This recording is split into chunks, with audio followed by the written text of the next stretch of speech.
Bonjour, je suis Lionel Rostin, je suis néphrologue et immunologiste. Je travaille au CHU Grenoble-Alpes et je suis chef de service de néphrologie, hémodialyse, aphérèse et transplantation rénale. Notre système immunitaire est indispensable. Sans système immunitaire, on ne peut pas vivre. Il y a des maladies congénitales dans lesquelles les patients n'ont pas de thymus ou n'ont pas d'anticorps, les bons anticorps, et donc ces patients-là vont mourir, sauf si on leur fait une greffe de moelle. Donc juste le système immunitaire, c'est une barrière anti-infectieuse, antibactérienne, antivirale, antiparasitaire, anti-champignon, qui est indispensable. Il y a deux types de système immunitaire, le système inné et le système acquis, on en parlera plus tard. Les cellules principales du système immunitaire, ce sont essentiellement des globules blancs, une variété particulière qui s'appelle les lymphocytes, les T et les B. Les T sont ceux qui vont rencontrer l'antigène et qui vont donner des signaux à diverses cellules, dont les lymphocytes B, pour leur faire produire des anticorps pour se débarrasser de ces microbes. Mais parfois, le système immunitaire va se dérégler et il va donner de mauvais signaux, les lymphocytes vont donner de mauvais signaux, et la personne va produire des anticorps contre soi-même, tels que dans la myasthénie par exemple. Et puis il y a d'autres joueurs dans ce système immunitaire. Il y a les substances qui sont sécrétées par les lymphocytes, que l'on appelle des cytokines. Et puis il y a d'autres cellules, les monocytes, les macrophages et les cellules dendritiques. Et puis enfin, il y a les natural killers, les tueurs spontanés, on en parlera tout à l'heure dans l'immunité innée. Eh bien, l'ensemble de ces cellules vont concourir à notre survie et parfois vont concourir au développement de certaines maladies auto-immunes. L'immunité innée, ce sont tous les mécanismes qui sont présents à notre naissance et qui ne sont pas développés au contact des microbes que nous rencontrons et qui sont là pour nous défendre. Qu'est-ce qu'il y a? Il y a le complément, et le complément est indispensable pour pouvoir permettre à notre système immunitaire, grâce aux molécules du complément, de tuer les cibles. Donc ça fait partie de l'immunité innée, le complément. Il y a les cellules natural killers, qui sont des cellules, une variété de globules blancs, qui eux sont capables de tuer des cellules infectées toutes seules. Donc ça, c'est très efficace. Et puis, il y a toutes des substances telles que les défensines et d'autres substances qui sont sécrétées par la partie innée de notre système immunitaire qui vont nous aider à nous défendre de façon quasi immédiate contre une bactérie par exemple. L'immunité acquise, c'est celle que la personne va acquérir quand le système immunitaire sera d'une part éduqué dans le thymus et d'autre part quand ce système immunitaire aura été en contact avec tous les micro-organismes de la création, les bactéries, les parasites, les champignons et les virus. Et c'est pour ça que ce système immunitaire va maturer lors de l'enfance, la petite enfance, de l'adolescence, pour être pleinement efficace à la période adulte.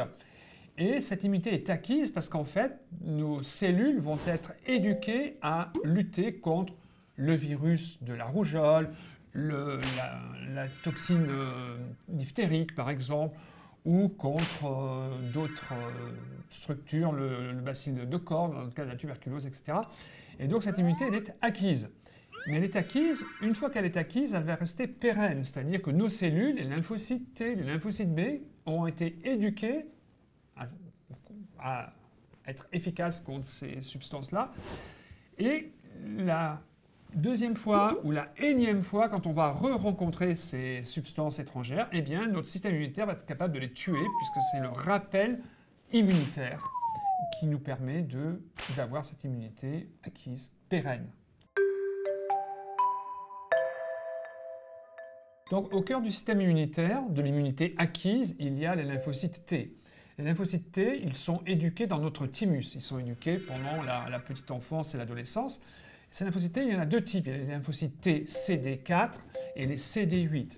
Les CD4 sont indispensables pour reconnaître les particules étrangères, les microbes dont on a parlé, pour ensuite aller stimuler d'autres lymphocytes, les CD8, pour tuer ces microbes et pour stimuler les lymphocytes B.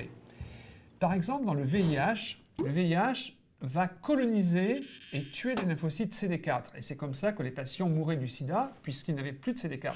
Donc quand on n'a plus de CD4, on attrape toutes les infections possibles, parce que nos lymphocytes T, CD4 ne sont plus là pour nous défendre. Le traitement anti-VIH, justement, permet de restaurer ces CD4 et de restaurer l'immunité de ces patients. C'est juste une analogie pour dire que ces lymphocytes CD4 sont essentiels. Les CD8 sont des lymphocytes T qui vont tuer de façon spécifique les cibles infectées par le microbe de la tuberculose, par le virus, le cytomégalovirus, ou par une bactérie lambda. Et donc, cette immunité acquise va faire en sorte que chaque fois que dans la bouche, par exemple, nous aurons le virus de la grippe ou un autre virus, eh bien, nos lymphocytes CD8 vont être activés par les lymphocytes CD4, qui sont dans les amygdales, par exemple, et les CD8 vont tuer les cellules de la cavité buccale qui sont infectées par le virus de la grippe, par exemple. Donc ça, c'est le rôle central des lymphocytes T. Et sans lymphocytes T, on ne peut pas vivre. Les lymphocytes T, CD4, essentiels, on l'a vu, vont stimuler les lymphocytes B. Les lymphocytes B, c'est quoi? Ce sont des cellules qui vont produire des anticorps IgG, IgM et IgA. Ces anticorps sont des anticorps soit naturels, soit acquis après une infection bactérienne, virale, parasitaire. Donc ça, c'est ce qui se passe normalement. Une fois les lymphocytes B activés, grâce aux CD4 qui les auront activés, les lymphocytes B vont ensuite stimuler dans la moelle osseuse des plasmocytes.